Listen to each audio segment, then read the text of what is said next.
Hey everyone, welcome. It's Nikki from Prim and Planning, and today I thought I would take you along on my plans for Week in the Life 2025.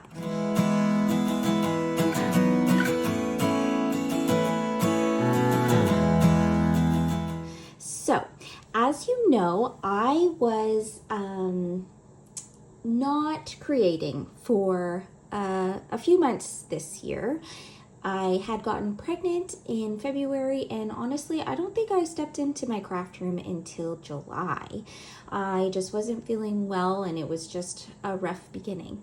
But Week in the Life happened, and then it went away, and I watched everyone's videos, and I saw everyone's posts, and I did do it last year, so I have a flip through on YouTube of my Week in the Life notebook from last year.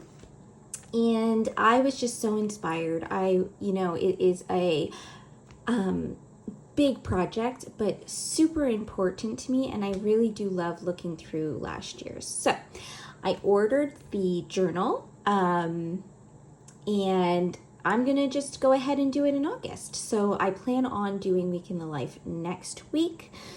And I wanted to go through my plans with you to show you kind of how I decided to make it smoother for myself so that I can just do it throughout the day, next week, get the photos, have a plan, and really make it as smooth as possible. So I know you've all seen this notebook.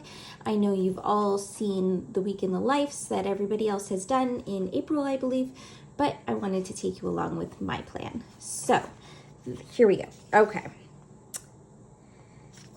For the beginning, so I actually wanted to share with you, I do a lot of my planning in my notes app. So I just ended up printing out my little note from my phone, and that's what I have there.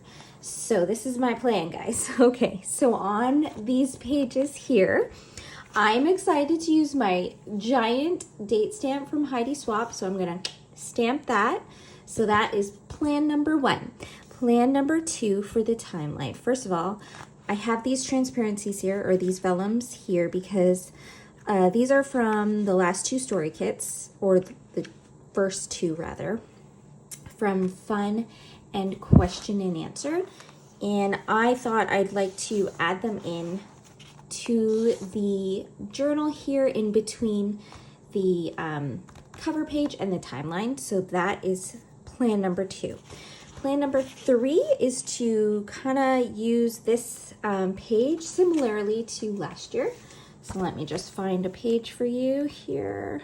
So, no, that's the Angie, sorry. Oh my God. I can find it. Okay.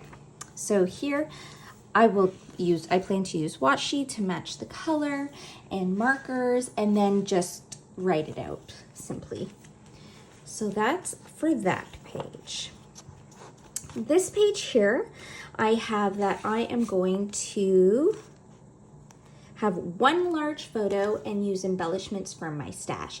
And I'm very color coordinated, so I will go ahead and find everything to match with this reddish orange color to go along with the day on Monday and you know, for the rest of the days of the week. So embellishment with one large photo. For the gratitudes for today, I'm going to do one photo to fit in this square. So one photo of what I was grateful that day. And then in the feelings about today, I was going to find a 3x4 card from my stash. So I have a lot of Ellie Edwards cards and Cocoa Daisy cards. So I'm just going to go through my stash and find one that really represents that day or the gratitude or how I felt. I have so many with so many sayings and so many colors that I feel like I'll be able to find something that could work there. For what I want to remember is my plan is to stamp out the sentence. So I have these 2 stamp sets here from Citrus Twist, and I am a little scared because I don't stamp a lot, but just a quick little sentence in the red ink to stamp out what I want to remember. So that is the plan for that page. moving forward, I have this blank page here, and I'm going to do the 12 circle photos. So I have seen Linda and Jen and so many people do it this way, and I really loved that look, cutting out photos from the day in a circle format. So 3, 6, 9, 12. And then I have a couple of ones that I definitely want to include every day. So from where I stand, a room in my house, maybe the meals, maybe the outfit of the day, a view outside, like what it looked like outside, maybe my coffee mug in the morning. So those are the kinds of photos, those repetitive ones that I want to try to include in these 12 circular photos. So for the ing words, I am going to use a colored marker to match the red and either, write it in big or use stickers or die cuts as well to represent the ing words. And then for by the numbers, I have grabbed this stamp set here. I really, really love this font from Heidi Swapp. So my plan is to use this stamp set as the number and then write it in by hand. And I wrote down my 9 numbers or 9 categories that I want to document. So I have how much money I spent that day, the steps I took, my pages of the book that I was reading, the weather in degrees, my Wordle and connections, how many ounces of water, how long of screen time, how many photos I had taken, and the date. So those are the 9 categories that I'm going to document with the stamp on this page.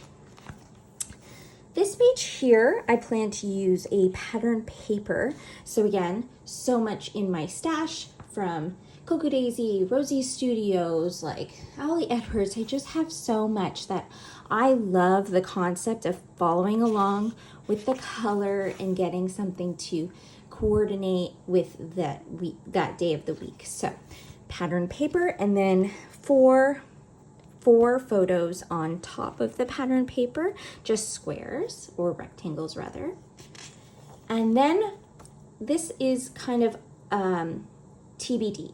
So I didn't realize that there was 2 spreads in between the days. So if I have more photos, I will figure out somehow to add them onto these pages, maybe replicate the circles again, but I will definitely glue these 2 pages together so that the Tuesday is thicker.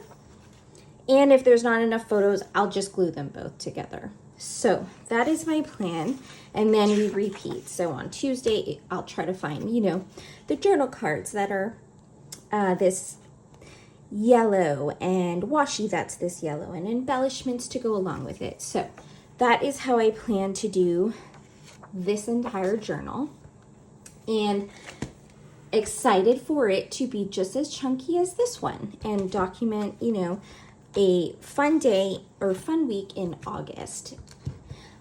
So if you have any questions, let me know. I'm excited to start this journey next week. I'm happy that I have a plan, and I'm looking forward to it all coming together. So we will see you in the next video.